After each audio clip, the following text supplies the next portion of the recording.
This video in the series, number 2, is going to look at over and under managing.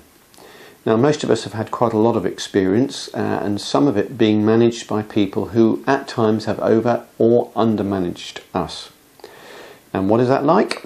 Well, it's not very pleasant, and the sort of feedback that we get is generally not good. People do not like it. It's demotivating, it causes anger and resentment, and people tend to concentrate on the management issues rather than getting on with their work as effectively as they might.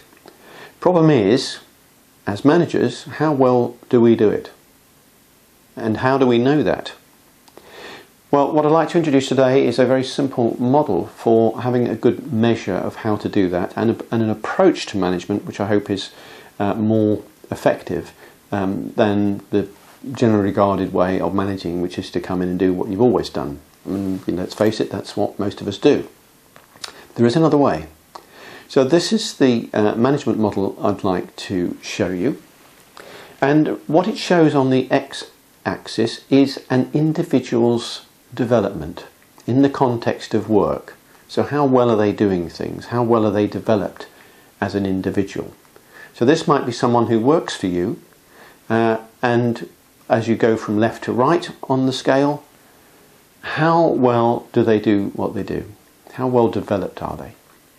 On the vertical scale, you have their independence, and that is their independence from you. So if they're dependent, they're down at the bottom of the scale, but if they're independent from you, independently working and doing that well, then they're higher up the scale. So what we're trying to do is to get people from the bottom left up to the bottom right of the graph. So that's where they're independent from you on the vertical scale, and they're very well developed. That means, if we do that, that they don't need very much management time. So in this model, what we're trying to do is to, ideally, for most of the people, most of the time, is to make the assumption, and that's a reasoned assumption, that people are able to find their own solutions. Now, if they're just first days into the job, that is not the case. So we can reasonably assume that we can start from the bottom left, and we can start telling them where to go and what to do, and give them lists of things to do, sequential tasks to get them to into their role. But for most people, we ought to be able to stretch them a bit. And the route to that from the right hand side is to make the assumption that we could facilitate, stroke coach them, and that's achieved by asking questions. And what's the benefit of that? The benefit of that is that if we start to ask questions, particularly when we are asked a question by them, just ask another question back. Well, how would you do it if I wasn't here? How would someone else do that? You know, have you some other experience that might be relevant to the current issue that we're trying to solve?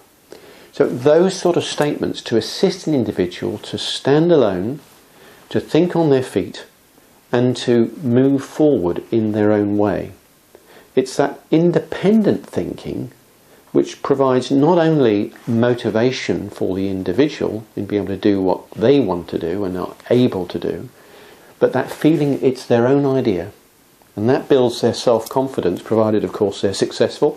And then again, that's down to you to make sure that they are, you're asking questions to check not only that they are committed and motivated, but they are able to do what they do.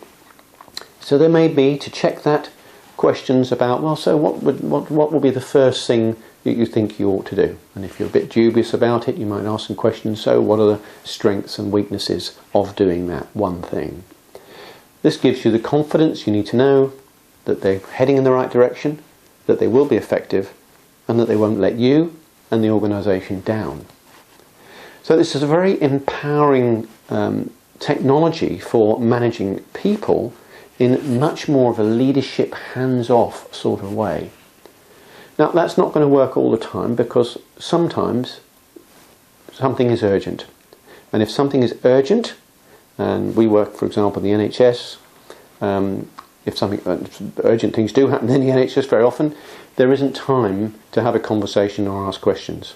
So there may be some instructions, and afterwards they may be saying, well, you know, I'm sorry, I was a little bit short with you, but, you know, there was blood on the floor. So then, in that case, we are ignoring the model for the brief time, but then returning to the questioning facilitation methodology later in order to build the confidence and the effectiveness, that independence of the people who work for us.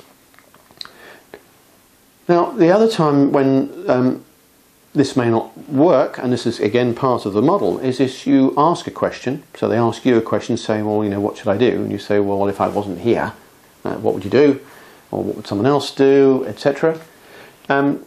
If their mouth sort of literally drops open, or they have no idea what you're talking about, or they don't understand, they have not enough context, not enough information, not enough training, then it may be we need to give them a little bit more information. So what we do is we come down that curve from right to left, and we might offer them some ideas, and we might offer some areas if there's time for them to go and do some research. So we might make some suggestions, and we can still do that sometimes by questioning. So we could say, well, where else could we get that information from? Who else might have dealt with a situation like this? And this is similar to other situations that we've managed to solve, and how was that done? So again, we're still trying to throw the responsibility back to them so that they're self-starting, and so that they need ultimately less management time, even though for the moment they're getting more of your time in order to build them up and to develop them as individuals. So that's the model. We're treating people generally as people who know what to do, unless it's urgent, or unless they really are undertrained, under-knowledgeable, or really don't understand enough of the context that we need to provide them with more information. So that's the model, that's the approach, and it's one which is, I believe, and evidence seems to show this, that it's a highly effective way of building people up. We do have disciples of this methodology who go completely radical with it, and they start the next day after hearing about it or reading about it or being trained in it, go back and they don't ever answer a question again. There are a number of those, and sometimes it has to get toned down a little bit, because unless you're employing all your own people, not inheriting anyone, it's very often the case that some people will need your support. And the whole point of this model is that we want to get it right. We don't want to overmanage, and we don't want to undermanage. And so this model should help, particularly because it's based on questioning. So we may make the assumption about somebody, but the real way to find out whether we're right or not is to check. And we can be surprised even by some people who may have worked with us for a number of years. We put them in a box, and now may be the time to try getting them out of that box.